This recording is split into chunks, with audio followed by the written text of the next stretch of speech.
mother being like that, my dad being the Marine, there was nothing I couldn't accomplish if I put my mind to it. So while I was rough, I was a tomboy. I did a lot of things. But as I grew up and my parents invested in me with everything they said, they never told me I couldn't do something. They just said, okay. And they supported me in everything. So part of that is, there was that roughness, but also I had such a support system, and I see that in the Princess Diaries and some of these others, Miss Congeniality. Whatever people help you do, that helps bring you along too. And then the responsibility lies in going back and helping others. Yeah.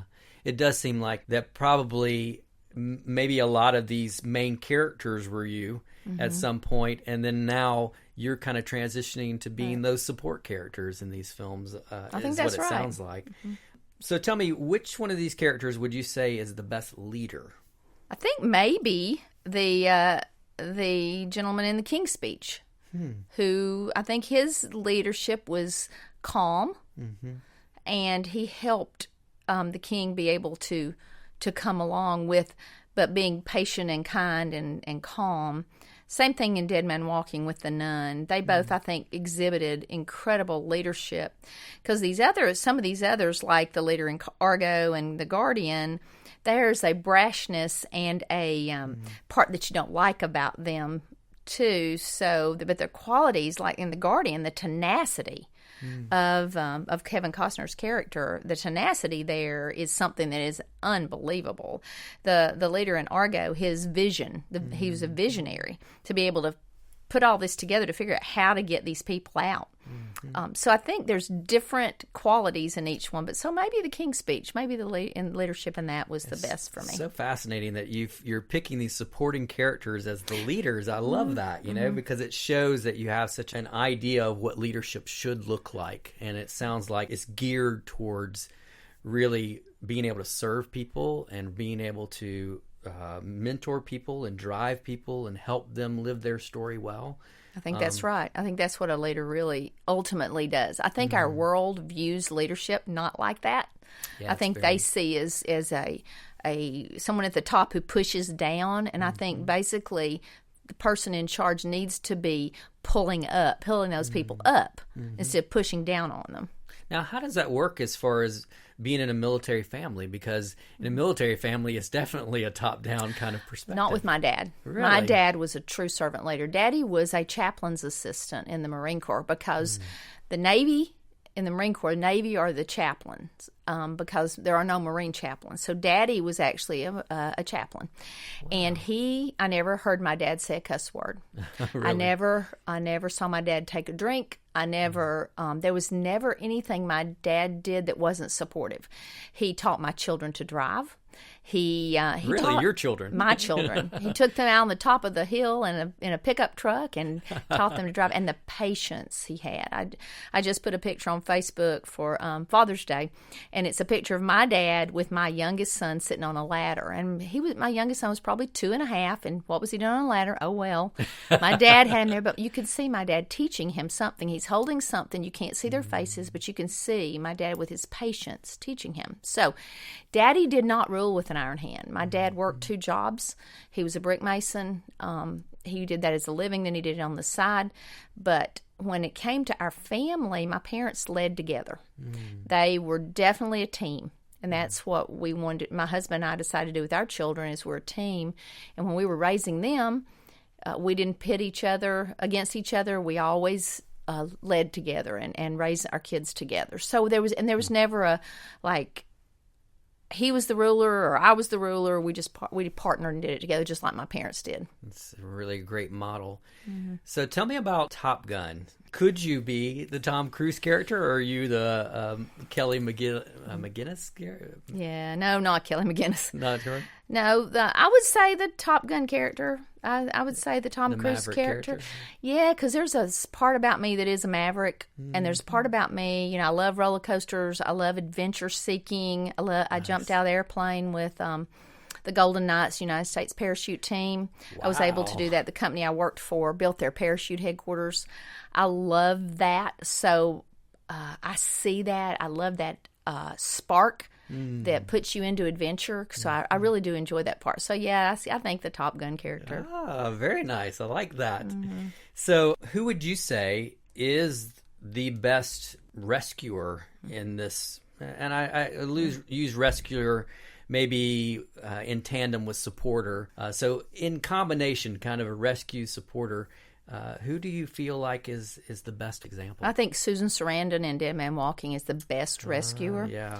Because she really went into a situation where no one cared about this person. No one wanted to give the time of day to this person. He didn't want any attention given to him. I mean, he definitely didn't want her. He didn't want her influence. He didn't want her leadership, but she was going to rescue him. And I think so she would have been the best one because she didn't give up. She kept on and did everything she could do to show love. Yeah. I know the movie, a newer movie that's out, Hacksaw Ridge, and it wasn't in this because it wasn't old enough yet for us to choose that, but the gentleman that Hacksaw Ridge is about, the real story, and getting to see him at the end and hearing him say, Lord, just give me one more. Just one more. Just one more. And he kept going back to rescue people.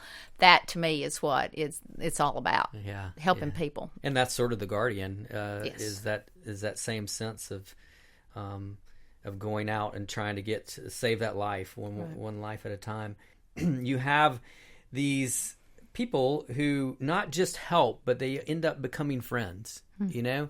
So you see in The Blind Side, it's not just about helping him. They end up forming a bond that goes beyond that. Same way with Princess Diaries, King's Speech. And of course, that's the nature of these movies, is that you have these two unlikely people who are saving each other. Is there any aspect of when you view your passion of really going out and really telling these stories and trying to mentor people and trying to show them a vision, that ultimately you're finding a friend in it, or ultimately you're being rescued in the same way?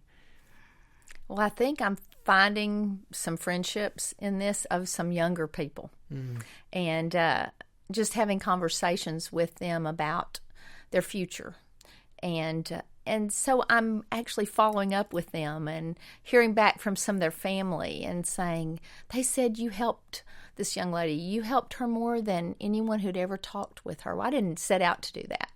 That just happened. So I'm following a lot of young people now and where they're going and what they're doing just because of that. Just establishing a relationship with young people I would not ever have had a relationship with because I wouldn't even been put with them. But there's been these opportunities to have coffee with them. I tend to meet them at Starbucks and have coffee, and then we just kind of go from there and see what we can talk about. And I try to find out what their passions are, but also not what they love to do, but what are they good at?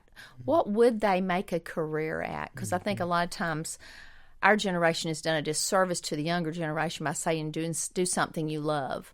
I think you've got to be like Paul, and you got to have a way to make money to be able to do your passion. Tent making. So you got to be a tent maker first to be able to do those other things. Now, it might turn into, like mine has now, 30 years into my career, that I get to do something that makes a difference, that matters even more. But when I set out with an accounting degree, who would know I'd be doing community development except God? And so I think they have to realize, these young people, that it's not, whatever they get a degree in is not necessarily what they're going to end up doing for the rest of their lives, but they need to do something where they can stand on their own 2 feet and be able to make a living, to make a life. Now, we're here in summertime right now when we're recording this, and one question that we've sent out recently for people to think about is, who would you want to take on summer vacation with you? So which character in your top 10 would you like to take on summer vacation with you? Oh, I'd love to take the whole cast from Galaxy Quest, because that would be just a lot of fun and a lot of laughs, because the serious part of it would be overridden by the fun. So if I was going to, that's just vacation. Of course, I'd also like to take Patrick Swayze from Dirty Dancing to teach me to dance. So I don't know how your husband feels about Patrick Swayze coming with you, but yeah, I can understand that. Yeah. So tell me about Galaxy Quest, because it seems like a little bit of an outlier here. It shows a side of you that seems to be very whimsical for sure. But tell me why you love that movie. Well, that is a really funny story because our family, my brother's family and my family, every Christmas we'd go to a movie together.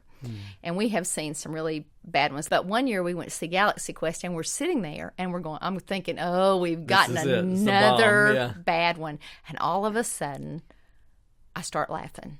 And then everybody starts laughing. And we all kind of get into this, laughing with these characters and kind of just getting into this whole situation. So now we give each other like T-shirts from Galaxy Quest, comments from Galaxy Quest. So I don't know that it was necessarily all those characters as much as it was a family, throwing all the family together and then kind of focusing on the fun aspects of it. Yeah, so. Like it's just a family memory when you think about it.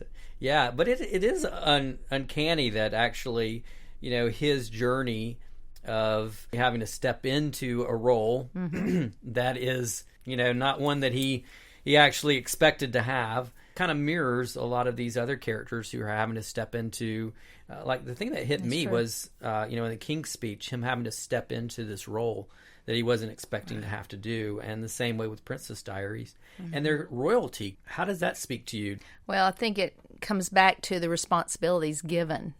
Those were thrust upon those two people.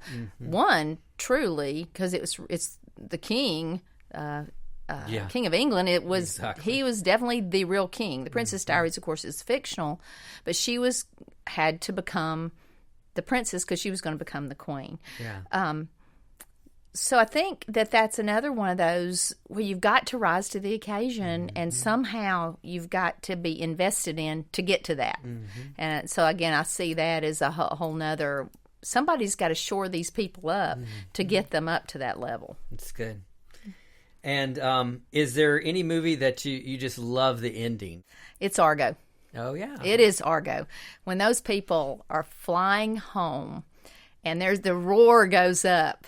When I get teary right now thinking about it because they're going home, and that's important because we all want to go home. Some people we have to help get home, and so that's my favorite ending. That's so good. In The Guardian, how does The Guardian end? Is it a story for you in your viewpoint of kind of coming home? It really is. So. Both of them can't live through this rescue. That's right. It's either got to be the Kevin Costner character or the Ashton Kutcher character. Yeah. So basically what Kevin Costner does is he pulls his hand out of the glove so that he falls into the ocean to die. Right. So that the younger character, he is then given the mantle to carry. So basically Kevin Costner dies to give the younger character the ability to live. So the investment, and then so not both of them could live. Well, Ashton's character did not want him to die. He didn't want the Kevin Costner character to die. He didn't want that. He would have died trying to save him, but Kevin Costner took that into his own hands, basically, and pulled his hand out of the glove so that he fell to his death, and then the younger person had to then be put in charge. So the responsibility. So I see that in my own life as I get older and older. When investment is made in the younger people is that important because they've got to carry this. They've got to carry the mantle, whatever it takes. So eventually, though, we got to take our hand out of the glove and let them have it. That's so strong. Who do you think was the best investment? Who was the person that probably changed the most, or the investment in that their support was the greatest yield in your mind? Well, for me, of course, it would come back to Dead Man Walking, and because that man had done the unpardonable, unforgivable, but in the reality and in what I believe in my faith, in the end, he accepted Jesus as his Savior and was able to be united in heaven because of that. So the investment here on earth gave eternal value. So that, and that's not to discount some of these others, like The Blind Side and giving this young man a place to live and investing in him, it changed his future. But I guess when you look at the future being eternal, Dead Man Walking would be for me. That's a really good point. So oftentimes in story perspective, when I look at it through faith eyes,